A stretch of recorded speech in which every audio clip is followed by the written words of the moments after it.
النهاردة هنتعلم مع بعض ازاي نعمل لوجو على كانفا، وهعمل لوجو لنفسي للقناة بتاعت اليوتيوب بتاعتي خطوة بخطوة معاكم علشان نشوف هنعمل ايه بالظبط. وده بيكون الشكل النهائي للوجو اللي احنا نوصل له مع بعض ان شاء الله. في الاول زي ما تعودنا بنفتح موقع كانفا وبنضغط على Create a Design. بيطلع لنا الاوبشنز وبنختار منها اللوجو. بتفتح معانا الصفحة دي، والمفروض ان احنا هنختار الديزاينات اللي هنبتدي ان احنا نستخدمها ندمجهم مع بعض في ان احنا نطلع الديزاين بتاعنا. وهنا انا هعمل اللوجو بتاعي باستخدام 2 لوجو مع بعض، وكل لوجو من اللي هختاره وهاخد منه حاجة معينة زي ما احنا متعودين. وبعد ما شفت كل الديزاينات اللي على الشمال وعجبني اللوجوهين دول، هقول لكم انا هاخد من كل واحد ايه بالظبط. اللوجو الاول انا هاخد منه الايكون لان هي عجباني، فمش هحتاج منه التكست خالص، فهمسح التكست ده. واللوجو التاني انا هاخد منه التكست بس، اللي هو النص الدائري ده عاجبني جدا ومش عاجبني الايكون اللي في النص، فهمسح الايكون اللي في النص. وبكده انا صفيت التمبلتس بتاعتي على الاجزاء اللي انا هستخدمها. تعالوا مع بعض نشتغل عليها لغاية ما نوصل للوجو النهائي. في الاول هنا انا بظبط التكست، انا مش اسمي كده، فهحتاج ان انا اغير الاسم ده للاسم الحقيقي بتاع القناة اللي هو freelancing with. الجزء اللي فوق هيكون freelancing with. طيب، تعالوا نتعلم مع بعض حاجة على السريع كده. التكست الدائري ده احنا ازاي بنعمله، علشان لو انت حبيت تعدله تعرف ازاي تعدله. من هنا من فوق عند كلمة effects بتضغط عليها وبتنزل الجزء الشمال تحت، هتلاقي حاجة اسمها كيرف ده اللي هو الانحناء بتاع التكست. هنا معمول بزاوية 44. لو انت قللته التكست بيفرد معاك، ولو انت زودته التكست بيضم معاك اكتر. احنا هنا محتفظين بيه على 44 علشان شكل الديزاين يكون ملائم، لان هو عامله على شكل دايرة كاملة. وبعد ما عدلت التكست اللي فوق هحتاج كمان اغير الاسم اللي تحت الاسمي علشان نبتدي نشتغل على اللوجو، فهحط خالد سعيد. زي ما انتوا شايفين كده بقى freelancing with خالد سعيد. بس في حاجة شكلها مش مظبوط. لو قربنا هنا شوية هتلاقي ان الدايرة مش راكبة، يعني مش مكملين دايرة على بعضهم، فهننزل بالتكست تحت شوية. والجزء ده علشان اخليه بان، لان freelancing with انا عايز اسمي يبقى باين اكتر علشان يبقى شكله كويس، وان هو يبقى مميز للعين ان هي تلقطه. هضغط على الايكون اللي هي بولد دي بتخلي التكست تقيل. وهنا هتلاحظ في فرق ما بين الجملتين، وان دي مش واخده العين قوي، وان التركيز كله جاي على اسمي عشان انا خليته بولد. هرجع تاني اخد الايكون من فوق اللي هي الايكون اللي عجباني، وهاجي على ارت بورد دي واروح عامل كنترول في. انا خدتها من هنا كنترول سي او كوبي، وحطيتها هنا كنترول في او بيست. وبحط الايكون دي بوسطنها في النص، وببتدي ان انا اضغط على هضغط على الت في الكيبورد. الت دي لو انت ضغطت عليها ونزلت مسكت من الكورنر وابتديت انك تقلل، هتلاقيه بيقلل معاك من كل النواحي. طب ليه بعمل كده؟ علشان انا لو مسكت ناحية هتلاقي ان الموضوع بيضم في الزاوية اللي انا بزق عليها. يعني انا بزق من فوق لتحت هتلاقيه بيزق في ناحية الشمال، وانا مش عايز كده. انا وسطنت الايكون اهو، خليتها في النص. عايزها بقى تقل حجمها، بس تقل في نفس مكانها وهي في النص. فشوف لما بمسك الت بتقل في مكانها ازاي كده، ولا ان انا امسك كده واروح مقللها في زاويه واحتاج ان انا اظبط تاني في النص. فاللي هو انا بظبطها مره في النص واروح جاي ماسك الالت بتاعتي وابتدي ازق من الكورنر لحد ما الاقيها اتظبطت في الحجم اللي انا عايز اظبط الايكون فيه. وبكده انا وصلت ل 80% من اللوجو. انا دمجت التكست مع الايكون وغيرت التكست خالص، وفي مسافة هنا فاصلة انا عاملها بغرض ان انا عايز اضيف حاجة تكون فيها لون. في عندك الاليمنتس اللي على جنب هنا هتضغط عليها. الاليمنتس هنا فيها حاجات كتير، اوبشنز كتير. كل اللي هنحتاجها منها الشيبس او الاشكال.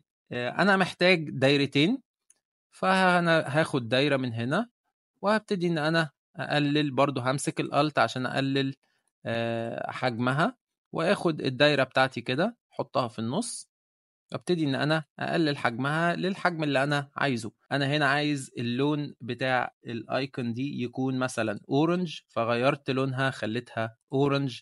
عايز اظبط التكست انا حاسه مش مظبوط، ابتدي اروح للإفكتس وانزل تاني على كيرف واظبط الكيرف لغاية ما يتماشى مع نص الدايرة بشكل مظبوط كده. لو انت تلاحظ الاتنين الجملتين دول بيمثلوا دايرة كاملة وما بينهم في النقطتين دول. طب أنا عايز أوسطن النقطة ما بينهم. طبعا الموضوع بيعتمد بشكل كبير على عينك، فلازم تمرن عينك وتشتغل بإيدك كتير علشان الموضوع يبقى سهل. وده بيكون الشكل النهائي بتاعي للوجو اللي أنا هستخدمه لقناة يوتيوب بتاعتي إن شاء الله. وفي النهاية تصميمات كانفا بتعتمد بشكل كبير إنك تعمل إديتنج على التمبلتس، وإنك تدخل تمبلتس في بعض بحيث تطلع بحاجات مميزة وبأقل مجهود منك، غير الفوتوشوب والإلستريتور اللي أنت محتاج إنك تبتدي فروم سكراتش أو من الصفر علشان تطلع بتصميم. وبيعتمد بشكل كبير إن يكون عندك معلومات مسبقة عن طريقة تصميم اللوجوهات وعن التمبلتس وعن الديزاينات بتاعت اللوجوهات، ودي حاجة أنت مش محتاجها في كانفا. طيب أنا اللوجو ده بتاعي عايز أخرج الديزاين ده بالمرة. خلوني أشرح لكم النقطة دي. أنا دلوقتي خلاص عملت الديزاين في البيج دي، وعايز إن أنا أعمل لها إكسبورت أو أخد الصورة بتاعت الديزاين بره. خلاص أنا خلصت هنا، باجي هنا أمسح الزيادة، الجزء ده بوسطنه أظبطه في النص. بعد كده بعمل شير، بضغط على شير من هنا فوق. بيجي لي هنا بيقول لي أنت عايز تعمل إيه، فبختار داونلود. اللوجوهات احنا لما بنطلعها اس في جي. اس في جي دي صيغه فيكتور. تمام. الصيغه دي ما بتتاثرش لما تكبرها او تصغرها مش بيحصل لها بيكسليشن، ما بتتاثرش خالص بالتكبير او تصغير اللوجو. فالصيغه دي محببه جدا علشان لو انت هتستخدم اللوجو ده في الطباعه او هتستخدمه في اي غرض ايا كان كبير او صغير، انت ما تبقاش شايل هم ان اللوجو ده الكواليتي بتاعته تقل. احنا بنحتاج اللوجو يكون ترانسبيرنت باك جراوند، ملوش باك جراوند. فالباك جراوند البيج اللي انت شايفها دي هتتشال. تمام. يبقى انا كده عملت داونلود، اخترت الصيغه اس في جي واخترت ترانسبيرنت باك جراوند وبعمل داونلود. بالنسبه للتيشيرتات لما باجي اعمل لها اكسبورت بالمره هختار بي ان جي، والسايز بتاعك حاول ان هو يقع في المساحه بتاعت 2.6. طبعا ده مش تصميم تيشيرت، فخليني اوري لك تصميم التيشيرت. انت لما تيجي تعمل له اكسبورت هتعمل له اكسبورت على ايه؟ احنا هنا هنعمل باك وهنروح لتصميم تيشيرت انا كنت عامله في الفيديو اللي فات، وموجود فيديو الشرح بتاعه لو عايز تتفرج عليه برضو روح اتفرج احنا عملنا التصميم ده ازاي. انا هاجي هنا هعمل زي ما اتفقنا، ثانية واحدة يعمل لودينج وهنعمل شير. انا هطلع هنا اعمل داونلود وهختار صيغة PNG.